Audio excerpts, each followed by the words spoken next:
I am not sorry for something I didn't do, and I am not sorry for the things I did do.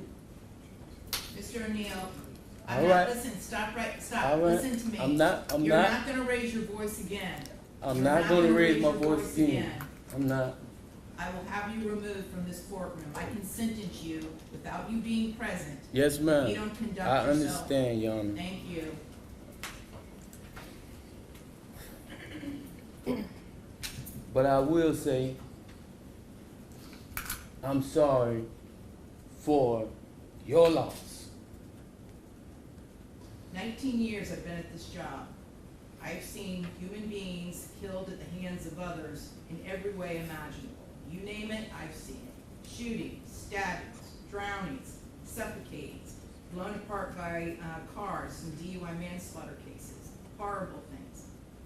This is the worst case I have ever seen as far as the facts go.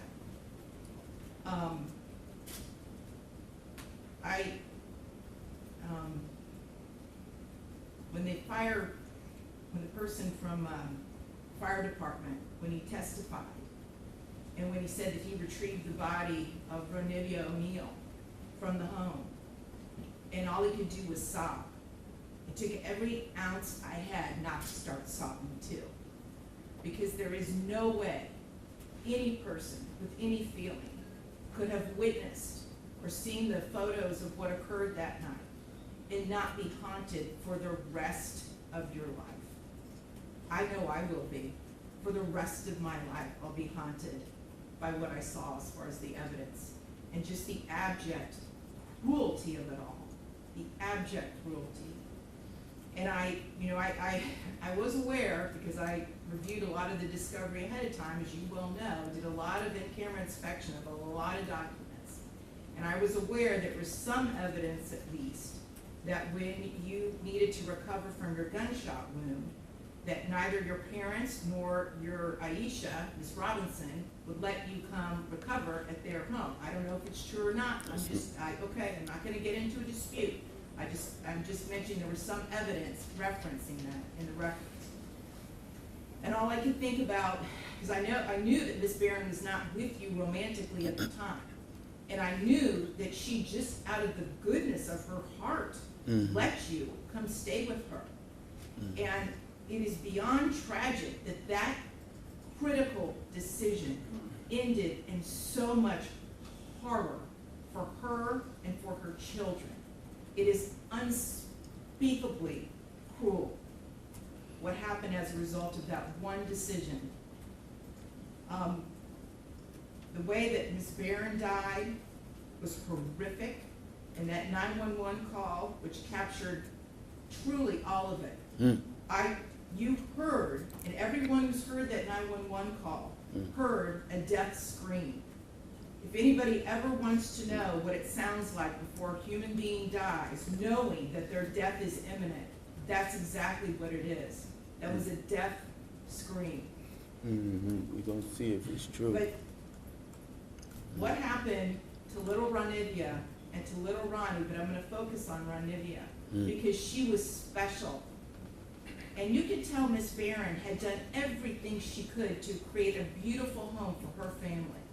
I noticed that the Ronivia's bedroom, before you set it on fire, you could tell she tried so hard to make her feel like a princess. Kenyatta did everything she could. And I noticed too in the kitchen, on the refrigerator, she put up magnets that said faith, love, family, hope. And then you know what else happened to that refrigerator during that night? It got splattered with blood all over it due to what happened. Little Ronivia, she couldn't scream, she couldn't run away, and she witnessed what you did to her mother as far as shooting her mother in the arm with the gunshot. She knew. And the horror that that child suffered.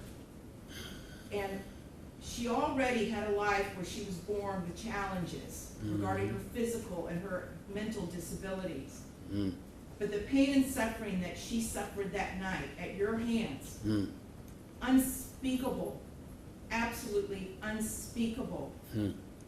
And at the moment, that first time you struck her with that hatchet, and little Ronnie testified that all he could see was tears coming out of his sister's face. At that moment, that child knew she was being betrayed in the cruelest, most tragic and sorrowful way that a child could ever be betrayed. She was being betrayed by her parent, the one person that should be there to protect their children and love them and keep them from harm. And that was the last thing that child felt before she passed on from this earth, was your utter, cruel betrayal to her.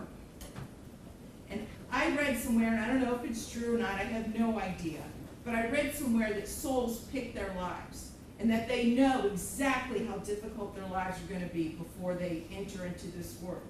And I don't know if that's true or not, but if it is, Ronnie O'Neal is one of the bravest souls I have ever come across in my 54 years on this planet. One of the bravest ever, ever, because she suffered so traumatically. Justice doesn't end when the gavel drops. For real courtroom drama, powerful legal breakdowns, and shocking verdicts, subscribe now. This is where truth meets the law.